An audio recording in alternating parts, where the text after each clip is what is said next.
The stock issues are ill, blame, cure, and consequences. Let's go ahead and now talk about the cure. The cure is what you're pushing for. It's the core of your argument. The ill and the blame build to the cure, and any positive consequences or calls to action flow from the cure.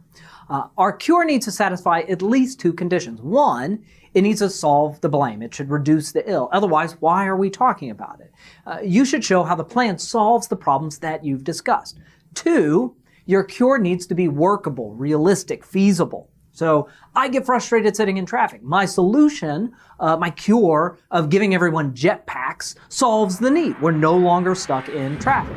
It's not a very feasible plan though, right? Plus, on the consequence side, driving fatalities will go way down, but I'm guessing jetpack fatalities will experience a rather noticeable spike. Let me show you an example of this. A couple of years ago, I was working with a school administrator. She was trying to convince her district to adopt a single model for reading assessment in grades 1 through 4. So these are young kids, beginning readers.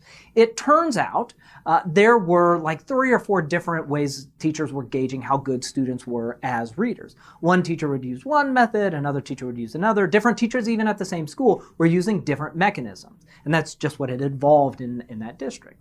So we were working on this, and we worked out this basic argument map. Ill. Reading scores are down, and we're having difficulty setting good individual benchmarks. Blame. One of the big issues is that we aren't using a uniform set of assessment tools. Cure. We need to standardize our reading assessment in the district. And that led to these calls to action. Here are the 2 or 3 things we need to be doing to move more towards standardization. Now, does the cure solve for all parts of lower reading scores? No. That's a bigger issue, but we dialed in on one of the specific causes for the ill of low scores, one that we could solve for. In this case, the cure is reducing the ill by hitting that blame.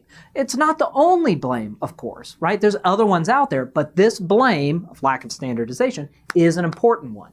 The cure can help improve reading scores, but in this case, it's just one small step, but again, an important step. Now, to the practicality of that cure. Well, that's where most of the speech spent its time, walking through how to get all the teachers on the same assessment tool. Well, it would take workshops at the teacher level, it would take reporting at the administrative level. It wasn't too costly, but it was probably something that was going to take a solid year to phase in. And she needed to show that this plan was workable. Each component was doable, and the plan as a whole just wasn't too complicated. Because remember, she had the burden of proof. She needed to show that there was a problem, and that she could point to some of the driving causes, and that her cure reduced those problems in a realistic way that wasn't too costly, or at least didn't make anything worse.